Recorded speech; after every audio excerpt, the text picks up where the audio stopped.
बातमी नागपुरातून आहे। राष्ट्रीय स्वयंसेवक संघाची शताब्दी तिथीनुसार संघ स्थापनेला 100 वर्ष पूर्ण होत आहेत। सरसंघचालकांच्या हातून शस्त्रपूजन, माजी राष्ट्रपती रामनाथ कोविंद प्रमुख पाहुणे म्हणून या कार्यक्रमाला उपस्थित आहेत।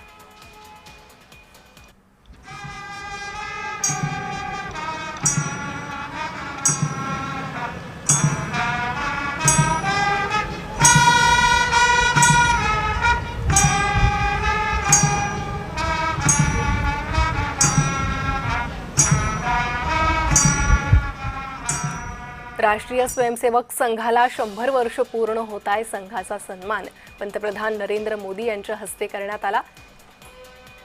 तर या वर्षीपासून 2026च्या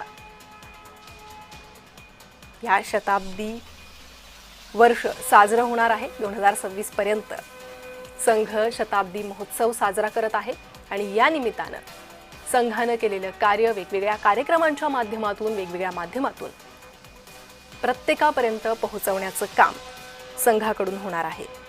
देशाच्या जडणघडणीत अत्यंत महत्त्वाची भूमिका असलेल्या राष्ट्रीय स्वयंसेवक संघाचा शताब्दी महोत्सव नागपुरात साजरा होतोय। विविध कार्यक्रमांचं आयोजन करण्यात आलेलं आहे। नागपुरातून 3 ठिकाणून पथसंचलन, योगाची प्रात्यक्षिकही सादर करण्यात येत आहेत। तर संघाला तिथीनुसार आज 100 वर्ष पूर्ण झालेली आहे आणि त्या निमित्तानेच नागपुरात या कार्यक्रमाचं आयोजन करण्यात आलेलं आहे। माजी राष्ट्रपती रामनाथ कोविंद या कार्यक्रमाचे प्रमुख पाहुणे म्हणून उपस्थित आहेत। मुख्यमंत्री देवेंद्र फडणवीस त्यासोबतच सरसंघचालक मोहन भागवत यांच्या उपस्थितीत हा कार्यक्रम पार पडतोय।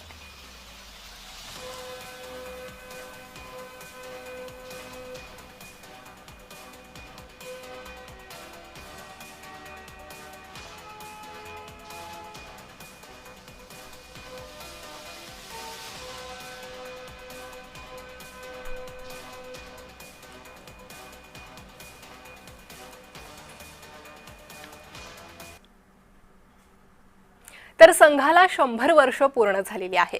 संघाचा हा प्रवास कसा राहिलाय पाहूयात।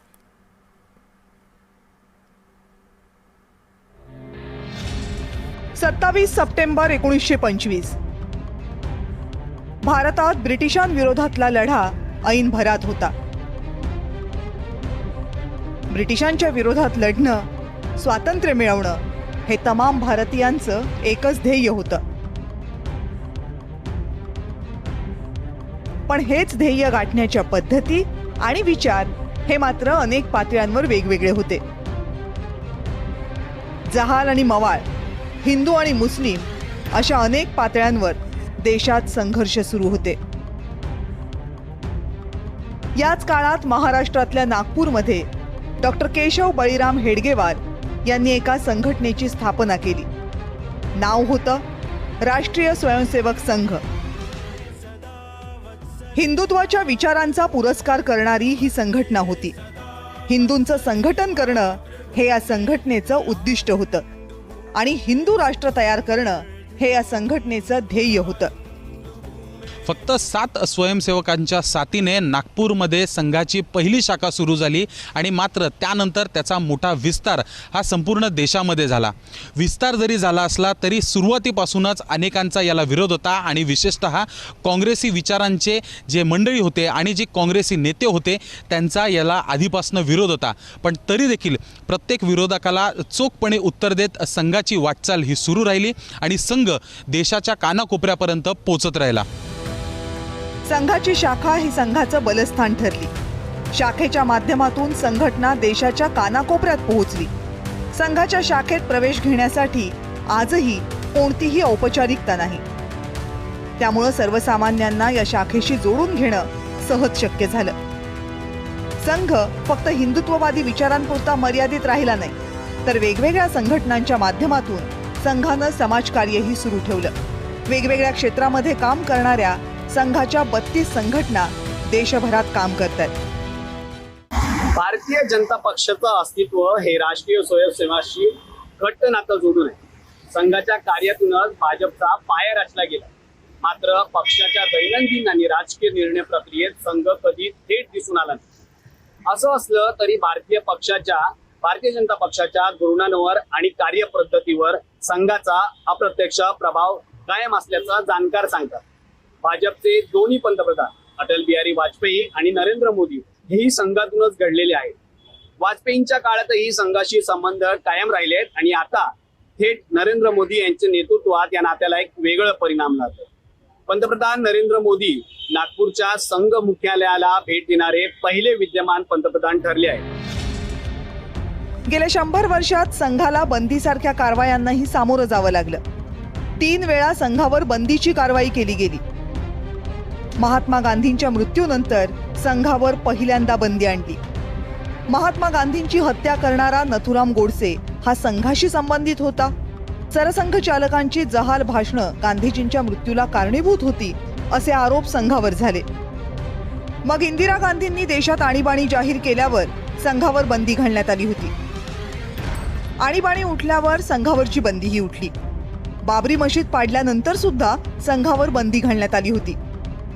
बाबरी मस्जिदच्या जागेवरती राम मंदिर उभं करणं, काश्मीर मधून 370 कलम रद्द करणं आणि देशभरामध्ये समान नागरिक कायदा लागू करणं ही संघाची 3 प्रमुख उद्दिष्ट असल्याचं म्हटलं जायचं.